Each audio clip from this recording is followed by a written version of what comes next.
الرحيم الحمد لله رب العالمين الرحمن الرحيم مالك يوم الدين إياك نعبد وإياك نستعين اهدنا الصراط المستقيم صراط الذين أنعمت عليهم غير المغضوب عليهم ولا الضالين آمين إن الحمد لله نحمده ونستعينه ونستهديه ونستغفره ونعوذ بالله من شرور أنفسنا ومن سيئات أعمالنا من يهده الله فلا مضل له ومن يضلل فلا هادي له أشهد أن لا إله إلا الله وحده لا شريك له وأشهد أن سيدنا محمدا عبده ورسوله سبحانك لا علم لنا إلا ما علمتنا إنك أنت العليم الحكيم رب اشرح لي صدري ويسر لي أمري واحلل عقدة من لساني يفقهوا قولي آمين يا رب العالمين.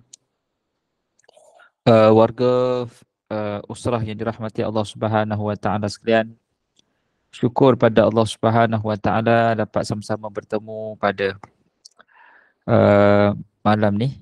Mudah-mudahan Allah Subhanahu Wa Taala merahmati, memberkati pertemuan kita insya-Allah. Selawat dan salam ke atas junjungan Nabi kita Nabi Muhammad sallallahu alaihi wasallam. Allahumma salli ala sayyidina Muhammad wa ala alihi wa sahbihi wa baraka wasallam. Ahli keluarga baginda dan para sahabat, para tabi'in, tabi'in dan doa berpanjangan buat umat Islam semuanya, khusus buat mereka yang berada di bumi Palestin yang sedang diuji dengan pelbagai ujian kehidupan. Agar Allah Ta'ala berikan kekuatan. Dah sebulan mereka berperang. Itu semua adalah sebahagian daripada percaturan Allah Subhanahu Wa Ta'ala. Kita tidak diuji dengan kesusahan macam tu, tapi kita juga ada ujian kita masing-masing yang kita tak boleh nak gambarkan kerana ujian itu hanya kita dengan Allah aja yang tahu. Jadi di saat kita diuji, serahlah ia semuanya pada Allah Ta'ala kembali. Baik, warga usrah yang dirahmati Allah Subhanahu Wa Ta'ala, kita menyambung pengajian kitab Al-Hikam, iaitu pada muka surat ke-14. Kitab Al-Hikam seperti mana yang ada telah dipin. Kitab ni boleh beli je dekat online banyak, ataupun kita boleh baca online saja. Kitab Al-Hikam pada muka surat 14. Baik. Boleh remind sahabat-sahabat untuk masuk sama, insya-Allah. Iaitu perjuangan tidak mengubah takdir. Sawabiqul himam la takhriqu waral aqdar. Kekerasan semangat perjuangan itu tidak dapat menembusi tirai takdir. Kekeramatan atau kejadian-kejadian yang luar biasa dari seorang wali itu tidak dapat menembusi keluar dari takdir. Maka segala yang terjadi semata-mata dengan takdir Allah Ta'ala. Kita masih lagi bicarakan permulaan kitab Al-Hikam, iaitu apa yang berlaku dalam hidup semuanya telah pun di dalam perancangan Allah Ta'ala. Semuanya telah dicatatkan di dalam Lauh Al-Mahfuz. Sehingga kan kehadiran kita pada malam ini pun semuanya telah pun berada di dalam takdir Allah Subhanahu Wa Ta'ala. Dan dalam kita menongkah sebuah kehidupan, sudah pastilah adanya perjuangan. Perjuangan itu benda yang dipanggil mujahadah. Pengorbanan itu mujahadah. Mujahadah itu tidak mampu merubah takdir. Makna kata apa pun yang berlaku dalam capaian kita, yang kita rasa kita telah pun berjaya merubah takdir itu, sebenarnya itu pun dalam takdir juga. Telah pun berada di dalam takdir Allah Ta'ala untuk takdir itu berubah. Sebenarnya tidak berubah pun, tapi kita merasakan ianya berubah. Seperti mana yang telah pun dipatrikan ataupun telah pun berada di dalam simpanan Allah Subhanahu Wa Ta'ala. Kekeramatan seorang wali pun tidak mampu untuk merubah takdir. Cuma Nabi SAW ada sebut ada dua perkara yang boleh merubah takdir. Yang pertama doa, yang kedua sedekah. Ada dua benda yang akan merubah sesuatu takdir itu dengan kita banyak menderma. Kita banyak berdoa. Doa boleh merubah takdir. Dan kita banyak bersedekah, berinfak. Baik. Allah Subhanahu wa taala berfirman pada surah 14 ni, surah At-Takwir, a'udzubillahi minasyaitonir rajim, wa ma tasha'una illa ayyasha Allahu rabbul alamin. Dan tiadalah kamu berkehendak kecuali apa yang dikehendaki oleh Allah, Tuhan yang mengatur seisi alam. Surah At-Takwir ayat ke-29. Jadi maknanya apa yang berlaku, idza arada syai'an ay yaqula lahu kun fayakun, apa sahaja yang berlaku di atas muka bumi ini semuanya di atas kehendak Allah Subhanahu wa taala. Walaupun kita juga berkehendak, tetapi kehendak kita tidak boleh mengatasi kehendak Allah Ta'ala, iradah Allah Ta'ala. Kalaulah kita berdoa dan kita dapat apa yang kita nak dan kita syukur dan bergembira, sebenarnya kita patut lebih bersyukur dan bergembira. Kalau kita minta tak dapat-dapat. Yang pelik tu. Kita minta tak dapat. Sebenarnya semuanya itu Allah Ta'ala yang tentukan. Kadang-kadang kita sedih apa yang berlaku dalam hidup kita, tapi sebenarnya semuanya itu telah pun berada di dalam takdir Allah Ta'ala. Dan memang kita boleh sedih apa yang berlaku, tapi sepatutnya kita memupuk rasa syukur kerana itulah yang terbaik dekat saat itu. Di saat itu yang terbaiknya adalah untuk kita merasakan sedih ataupun merasa sebuah kekecewaan. Gitulah. Semuanya itu dalam kehendak Allah Ta'ala belaka. Baik. Dalam surah Al-Insan, Allah Ta'ala berfirman, ayat ke-30, وَمَا تَشَاءُونَ إِلَّا أَن يَشَاءَ اللَّهُ إِنَّ اللَّهَ كَانَ عَلِيمًا حَكِيمًا. Dan tiada kamu kehendaki kecuali apa yang dikehendaki oleh Allah. Sungguh Allah Maha mengetahui lagi Maha bijaksana. Surah Al-Insan ayat ke-30. Makna kata, dalam hidup kita ni semua yang berlaku telah pun berada di dalam pengetahuan dan iradah Allah Ta'ala. Iradah ni kehendak lah. Ya. Kita belajar sifat 20 tu, Allah wujud, qidam, baqa', mukhalafatuhu lil hawadith, qiyamuhu binafsihi, wahdaniyah, qudrah, iradah. Sifat iradah Allah Ta'ala itu. Lepas tu pada penghujung sifat 20 tu ada sebut kaunuhu muridan. Allah Ta'ala iradah dan muridan. Apa maksud iradah? Berkehendak. Muridan, zat yang empunya kehendak.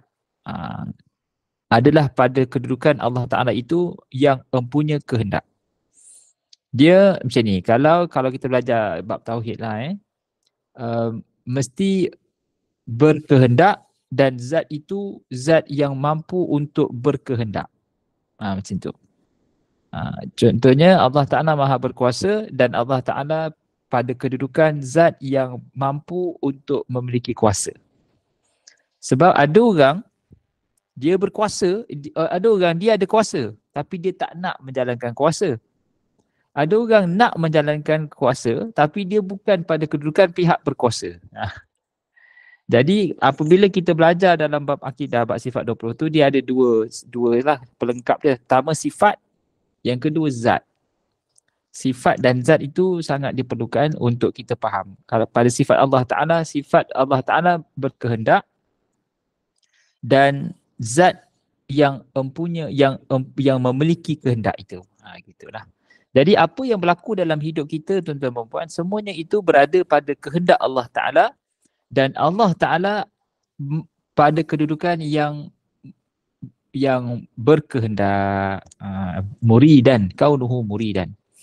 Jadi subhanallah, kalaulah kita yakin apa yang berlaku dalam hidup kita adalah di sisi Allah Ta'ala ataupun datang daripada Allah yang maha berkehendak, maka kita akan tenang kerana semua yang kita ada adalah pinjaman dan kehendak Allah Subhanahu Wa Ta'ala. Sambung ayat nombor 15.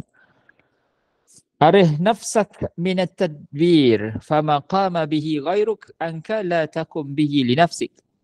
Istirahatkan dirimu, fikiranmu daripada kerisauan mengatur keperluan hidupmu, sebab apa yang sudah dijamin diselesaikan oleh lainmu tidak usah kau sibuk memikirkannya.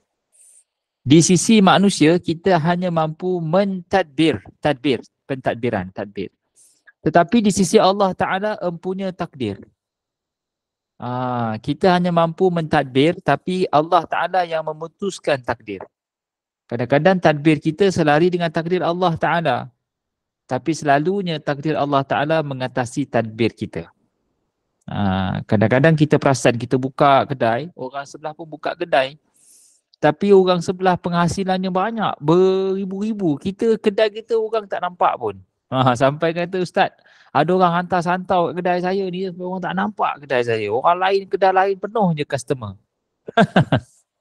Kita biasa tu kedai tak laku, semua santau lah, orang lah hantar kan.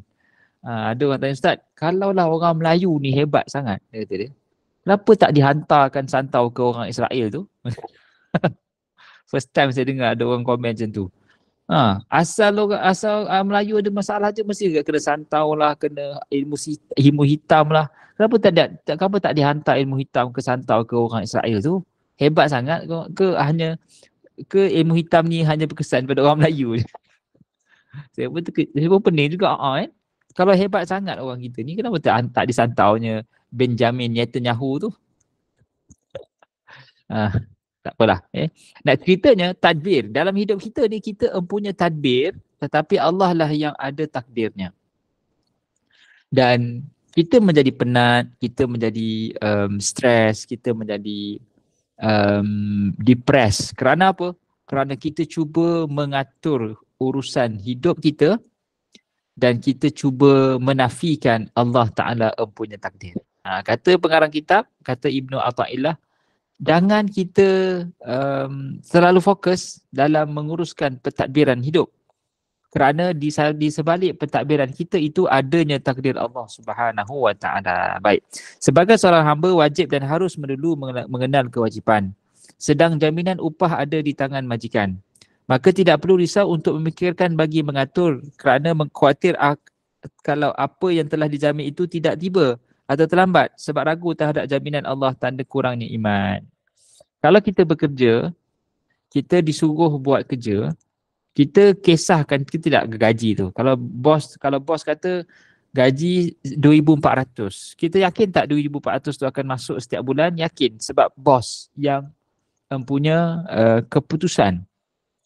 Kalau dalam town hall tu CEO kata bonus sebulan setengah ataupun 2 bulan bonus, kita yakin tak bos tak tipu? Yakin, sebab bos pada kedudukan yang boleh deliver. Jadi subhanallah, dalam hidup kita ni, kita berada di dalam perancangan Allah Subhanahu Wa Ta'ala dan tak sepatutnya kita meletakkan keraguan pada takdir Allah Ta'ala. Kita rasa risau, gusar kerana kita cuba melangkaui ataupun kita mengambil hak Allah Ta'ala, kerja Tuhan. Kerja Tuhan jangan diambil. Kita ada masa sekarang, masa lepas sejarah, masa depan milik Allah. Yang kita ada sekarang. Kita over concerned about what going to happen lagi 5 hari ataupun lagi sebulan, lagi 2 bulan. Kita tak tahu pun apa nak jadi lagi 1 jam. Kan? Hari tu saya jumpa ada satu ejen takaful tu, dia buat satu bentuk analogi lah dia tu. Cuba Encik bayangkan kalau Encik mati, siapa yang nak uruskan anak-anak Encik kalau dia masih kecil? Dia kata macam tu kat saya. Saya pun kalau saya mati awal, nanti anak-anak saya siapa nak jaga saya pun tekankan lagi. Betul Encik. Sebab tu Encik kena ada buat perancangan. Dia macam marah saya pula. Sebab tu Encik kena ada perancangan, kena ambil takaful siap-siap supaya kalau Encik mati, anak Encik semua terbela je. Ramai orang di sini kerja, dia hidup. Lepas tu bila dia mati, anak yang susah, kata dia. Cuba Encik bayangkan kalau lagi 30 tahun macam mana Encik punya kehidupan, kata dia. Saya tengok Mamat ni memang nak kena ni. Lepas tu saya katalah, saya ni bukannya apa. Bukannya saya nak kena kisah orang yang hidup. Saya ni kalau saya dah mati, saya risau orang tak kisah kat saya. Bukan orang mati yang kena kisahkan orang hidup. Orang hidup yang kena kisahkan orang yang dah mati. Dia terbalik pula. Saya hidup pun kisahkan anak-anak, bila mati pun nak kisahkan diorang lagi. Patut diorang kisahkan ke saya. Ejen tu terkedua, dia kata, ya tak ya juga kan. Kita ni dah sampai dah mati pun nak kena fikir orang dah hidup. Patutnya orang hidup fikir orang yang dah mati. Macam mana nak hantar pahala. Jadi point dia adalah bila mana ejen takaful tu bergeria sangat suruh ambil dia punya produk tu sampai dia menafikan hak Allah Ta'ala yang empunya masa depan. Allah Ta'ala ni empunya masa depan. Masa depannya Allah Ta'ala punya. Jangan kita ambil. Bila kita ambil Allah Ta'ala punya hak, nanti kita akan jadi penat dan kita stres. Jangan. Hidup ni jangan ambil hak Allah Ta'ala. Kita buat apa yang ada di tangan hari ni sehabis baik. Masa depan tu serahkan pada Allah Ta'ala. Ya, kita hidup ni tak lama, kejap je. Baik, sambung. Tanda buta mata hati. Terima kasih pada sahabat-sahabat yang hadir. InsyaAllah kita tak lama ni. Ya, kita dalam 10 suku habis lah insyaAllah. Ni kitab Al-Hikam ni kitab tasawuf lah. Kita masih bicarakan bab kitab tasawuf. Kitab tasawuf ni dia tak boleh faham dengan kepala otak. Dia kena faham dengan kepala hati. Dengan mata hati. Minta maaf lah, ayat malam Jumaat ni memang macam tu. Baik, tanda buta mata hati. Ijtihaduka fima dhubina lak wa taqsiruka fima tuliba mink dalilun ala intimasil basirati minka. Apa maksudnya? Kerajinanmu untuk mencapai apa-apa yang telah dijamin pasti akan sampai kepada kamu. Di samping kelalaian terhadap kewajipan-kewajipan yang diamanahkan, ditugaskan kepada kamu membuktikan butanya mata hati. Kita kena fokus apa yang Allah suruh buat. Yang mana Allah jamin, Allah akan pastikan urusan dunia kita selesai. In tansurullaha yansurkum. Kamu tolong agama Allah, Allah tolong urusan duniamu. Jadi kita kalau katalah ayah kata Along belajar betul-betul, nanti Along dapat 4 flat semester pertama, ayah belikan motor. Anak ni tadi, Along ni tadi, dia tak belajar sungguh-sungguh. Dia memang nak motor, tapi ayah dia kata, ayah belikan motor tapi kau fokus pada apa yang kau kena buat, iaitu belajar. Belajar sungguh-sungguh mendapatkan 4 flat. Maka Along ni sepatutnya dia fokus pada 4 flat, bukan fokus pada motor. Motor tu reward yang dah confirm akan diberikan oleh ayah dia kalau dia dapat 4 flat. Fokus pada 4 flat. Tapi Along ni dia tak nak fokus pada 4 flat. Dia pergi cari kerja untuk beli motor. Dia fokus kepada apa yang reward yang ayah dia nak bagi. Dia dapat tak motor? Dia dapat motor tu. Sebab dia kerja, dia dapat motor. Dia kerja untuk beli motor, dia dapat motor tu. Tapi apa yang dia tak dapat? Dia tak dapat keredaan ayah dia. Dia tak dapat 4 flat. Dia tak dapat keredaan ayah. Dia dapat motor tak? Dapat motor tu. Pasal dia yang kerja, dia beli motor lah. Sama lah dalam hidup kita ni, ya, kita patutnya buat apa yang Allah Ta'ala suruh. Allah suruh jaga solat, Allah suruh jaga kehormatan diri, Allah Subhanahu Ta'ala suruh jaga kita jaga aib, tutup aurat, jaga solat, jaga semualah kewajipan yang Allah Ta'ala tentukan kat kita. Supaya Allah Ta'ala akan penuhkan urusan dunia. Jadi kalau kita fokus pada mengatur urusan dunia dan meletakkan hak Allah Ta'ala di tepi, itulah yang disebut oleh pengarang kitab buta mata hati. Buta mata hati tu maksudnya kita suruh lain buat berlain.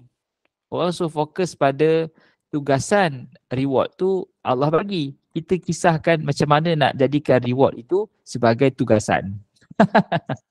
Reward tu bukan tugasan, reward tu Allah nak bagi. Baik Allah Ta'ala berfirman, وَكَأَيٍّ مِّن دَابَّةٍ لَا تَحْمِلُ رِزْقَهَا اللَّهُ يَرْزُقُهَا وَإِيَّاكُمْ وَهُوَ السَّمِيعُ الْعَلِيمُ. Suratul Ankabut ayat ke-60. Beberapa banyak binatang yang melata yang tidak sanggup membawa rezekinya, makanan, keperluannya. Allah yang menjamin rezekinya juga terhadap kamu. Surah Al-Ankabut ayat ke-60. Dalam hidup kita ni tuan-tuan dan puan, rezeki kita Allah dah jamin dah. Kita hidup banyak mana, kita hidup lama mana, kita berkahwin dengan siapa, kita meninggal dekat mana, semua Allah Ta'ala tentukan. Dan sebab itu dalam hidup kita ni, apa juga yang Allah takdirkan akan sampai, tak akan ada siapa boleh halang. Dan apa juga yang Allah Ta'ala takdirkan tak sampai, tak ada siapa boleh pastikan dia sampai. Sebab tu kita kena mengadu pada Allah Ta'ala bersungguh-sungguh, sebab dialah empunya penentu. Rezeki ni dia macam-macam. Rezeki ni bukan duit saja. Al-mal huwa adna rizq. Rezeki ni duit itu adalah rezeki yang paling rendah. Ramai orang cari duit sebab dia kata kalau tak ada duit, rezeki dia tak ada rezeki. Sebenarnya duit itu adalah rezeki yang paling rendah. Sebab duit ni selagi mana dia tidak ditukar kepada nikmat ataupun manfaat, maka dia tidak bernilai. Duit boleh beli rumah, tapi duit tak boleh beli bahagia dalam rumah. Duit boleh beli makanan, tapi duit tak boleh beli selera makan. Duit boleh beli jam, tapi duit tak boleh beli masa. Duit boleh beli katil, tapi duit tak boleh beli hidup. Duit boleh beli makanan, tapi duit tak boleh beli selera makan. Duit boleh beli ubat, tapi duit tak boleh beli sihat. Jadi yang sihat, tidur, selera makan, bahagia, ini semua nikmat. Duit itu adalah wasilah ataupun cara nak dapat saja, dan tak semua boleh. Ada orang tak sakit. Ada orang sakit manjang, habis duit dia guna untuk sihat. Jadi begitulah kata pengarang kitab, fokus kepada yang Allah Ta'ala firmankan dalam surah Al-Ankabut. Rezeki kita ni semuanya telah pun ada. Allah yang menjamin rezeki kita. Kita tak payah kisau. Kalau kita tak dapat, means tak dapat. Kalau kita dapat, maknanya Allah Ta'ala yang tentukan.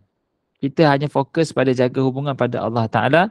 When it comes at the right time, at the right place, pastikan benda tu pasti akan datang dalam hidup kita. Baik, sambung Wa'mur ahlaka bis-salati wastabir 'alaiha la nas'aluka rizqan nahnu narzuquk wal 'aqibatu littaqwa. Surah Taha 132. Perintahkanlah kepada keluargamu supaya sembahyang dan sabarlah dalam melaksanakan salat. Yakni Allah tidak menuntut kamu supaya mencari rezeki. Kamilah, yakni Allah, yang menjamin rezekimu dan akibat kemenangan wal akibatu lil muttaqin, dan kemenanganlah bagi orang yang bertakwa. Surah Taha 132. Ya. Allah Subhanahu wa taala memberikan arahan pada kita, perintahkan kepada keluargamu supaya solat dan sabarlah dalam melaksanakan solat. Dalam hidup ni fokus pada arahan Allah. Apa saja arahan dalam Quran, maka kita anggap ia sebagai satu kewajipan. Senang. Al-amru yadullu 'alal wujub wal nahyu yadullu 'ala tahrimih. Apa saja ayat suruhan dalam Quran, ianya menunjukkan kewajipan. Apa saja ayat larangan, ianya merujuk kepada pengharaman. Persoalannya, berapa banyak ayat suruhan dan larangan dalam Quran yang kita tahu? Kita tak tahu kalau ustaz tak cakap. Jadi ustaz lah kena cakap. Nanti kalau depan Allah Ta'ala, ya Allah, aku nak panggil ustaz. Ustaz tak ada dekat depan Allah Ta'ala. Kita yang menjawab esok depan Allah Ta'ala. Jadi kita yang bertanggungjawab untuk tahu apa ayat suruhan, dan kita bertanggungjawab untuk tahu apa ayat larangan dalam Quran. Jadi buka kat Google, tulis orders in Quran ataupun prohibition in Quran. Serap dia bagi ayat. Lepas dia bagi ayat-ayat senarai itu, kemudian kita buat jadual, kita buat kotak, kita tick. Aku buat tak? Tick. Aku buat tak? Tick. Aku tak buat tak? Kita tick. So kita sendiri self-check lah, kita check diri sendiri, kita audit sendiri, kita ni betul ke tidak? Kita minta pada Allah macam-macam, kita fulfill tidak dia punya requirement. Kita minta naik pangkat, kita datang awal baik lambat ke tidak kan? Minta naik pangkat, apa kita kena buat? Datang awal, balik lambat, kerja siap, meeting jangan memonting, update kerja. Itu minimum untuk naik pangkat, menguasai bidang tugas. Ya. Minta naik pangkat, datang lambat, balik cepat, kerja tak siap, mengulur, manjang. Kerja kena update, kerja tak update. Jadi maknanya tak boleh naik pangkat kalau tak memenuhi kriteria. Minta pada Allah macam-macam rezeki, minta pada Allah macam-macam, tapi tak memenuhi kriteria untuk orang yang Allah Ta'ala kurniakan pangkat, kurniakan nikmat. Jadi perintahlah keluarga kita untuk solat dan sabarlah dalam melaksanakan ibadah solat itu. Dan Allah Ta'ala tak minta rezeki dari kita, bahkan Allah yang bagi rezeki. Kita kena yakin rezeki itu milik Allah, bukan milik manusia. Tapi susah sebab kadang-kadang kita buntu, tak tahu nak keluar daripada himpitan kehidupan yang amat dahsyat. Masing-masing ada ujian masing-masing, kita tak nafikan. Tapi percayalah, kalau kita tak kompromi pada syariat Allah Ta'ala, yakin janji Allah Ta'ala, Allah pasti akan beri bantuan. Cuma kita yang tak ada memiliki mata untuk detect apa bantuan Allah. Macam mana kita nak detect bantuan Allah kalau kita pakai mata yang salah? Kalau kita pakai mata lalat, kita tak akan jumpa madu. Kalau kita pakai mata lebah, kita tak akan jumpa sampah. Jadi pakai mata betul. Dalam kita minta pada Allah, kita kena pakai mata yang betul. Kita kena sediakan dipanggil alat untuk trigger nikmat Allah Ta'ala, untuk trigger bantuan Allah Ta'ala. Kan kita minta, ya Allah aku nak naik pangkat. Allah tak bagi naik pangkat sekarang, Allah bagi naik pangkat nanti. Sebab kalau naik sekarang susah, naik nanti. Tapi tetap naik pangkat. Cara Allah jawab doa kita tuan-tuan dan puan ada 5. Pertama, Allah jawab on the spot. Then okay, solve the problem.